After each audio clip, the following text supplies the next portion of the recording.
Ladies, we date smarter, not harder in 2025. So here are 5 questions to ask in the early stages of dating. This is really for the early stages of dating when you're still kind of figuring each other out. Some of these I mentioned before, but I'll say it again because they are that important. So let's go. They just don't get it. They want to believe that they're fucking like, intelligent on that deeper level, but they just aren't. What's the most romantic thing you've ever done for a woman? What's your favorite thing about your ex-girlfriend or your ex-wife? When a woman that you're dating challenges you, what's your gut instinct? When you really like a woman, how do you treat her differently? What kind of behavior instantly makes you lose respect for someone that you're dating? Okay, those are 5. I've got more where that came from. If you want a part 2, comment down below. I don't want to hear that shit. Those questions would lead me to believe that this woman has dated a lot or been in therapy, and both of those things should lead you out the door of a date. Hey, run for your life. This is what I wish I knew when I was in my 20s, as a woman who's now in my 30s when it comes to dating. If he does not thoroughly enjoy taking care of you, run. It should turn him on to please you. It should fill his cup to fill yours. Yeah, that's actually a feminine thing. For you to get turned on. Yeah, I bought her some flowers, bro, and my dick just got so hard. Like, what? What?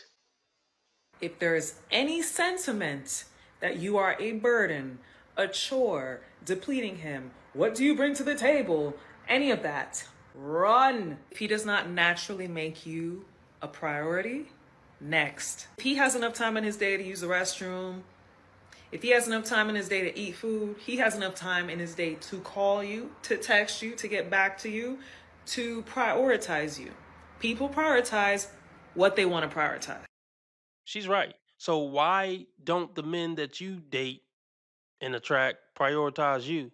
That is the first question, believe it or not, that needs to be asked. Someone raised on love cannot date someone raised on survival.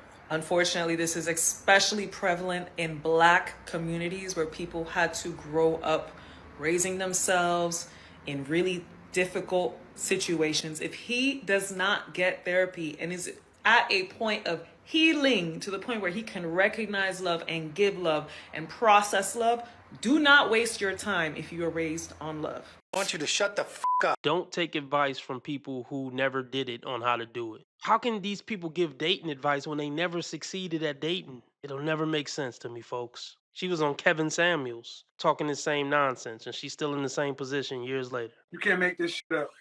Here's why dating is harder after 30.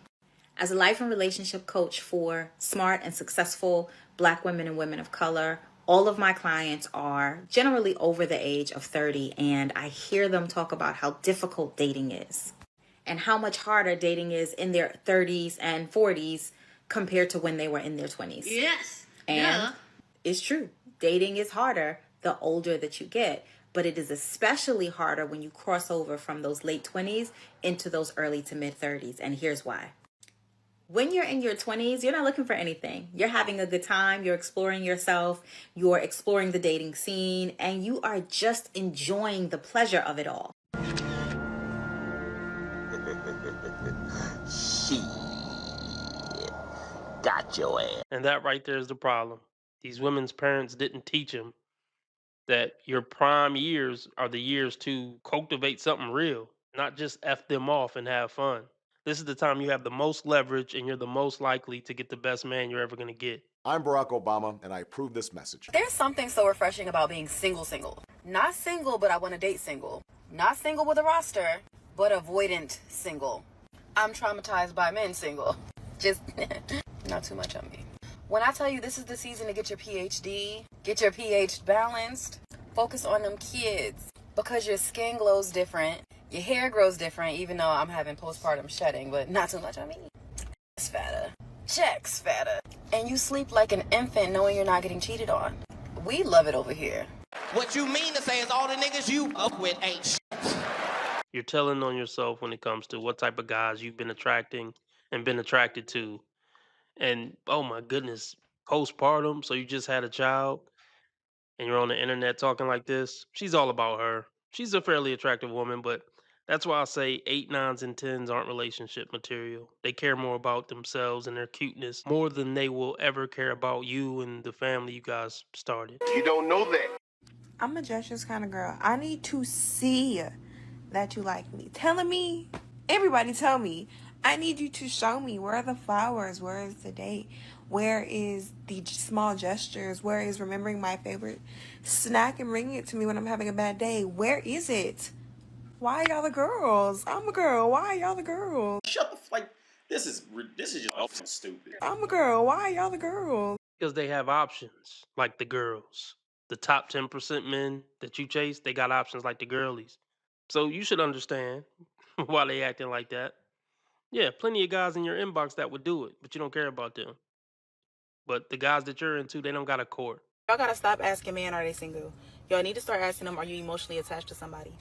Because a lot of these men are afraid of the word girlfriend because it comes with a certain type of commitment, but they will be in love with somebody. Like, there will be a woman in her bed twiddling her thumbs and rubbing her toes together talking about that is her man while he is in your face on a date. I kid you not.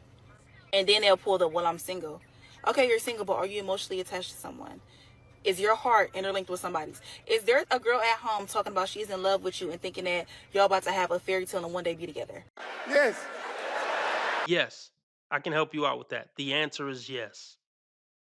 If you're talking about a 0.5%er to a 10%er, that range, then yes, there's multiple women somewhere that think he's her man, and he's not. All the tall, fine men who got a little bit of paper, yes, the answer is yes. You shouldn't even have to ask this question because you've been in this same loop since high school. But nice bull ring, though. You shouldn't say that about a woman. Why can't you say women are wrong when they're wrong? You want to be making moves on the street, have no attachments, allow nothing to be in your life that you cannot walk out on in 30 seconds flat. Okay, first of all, I didn't miss the red flags. I looked at them and thought, damn, that's sexy. And that's my problem.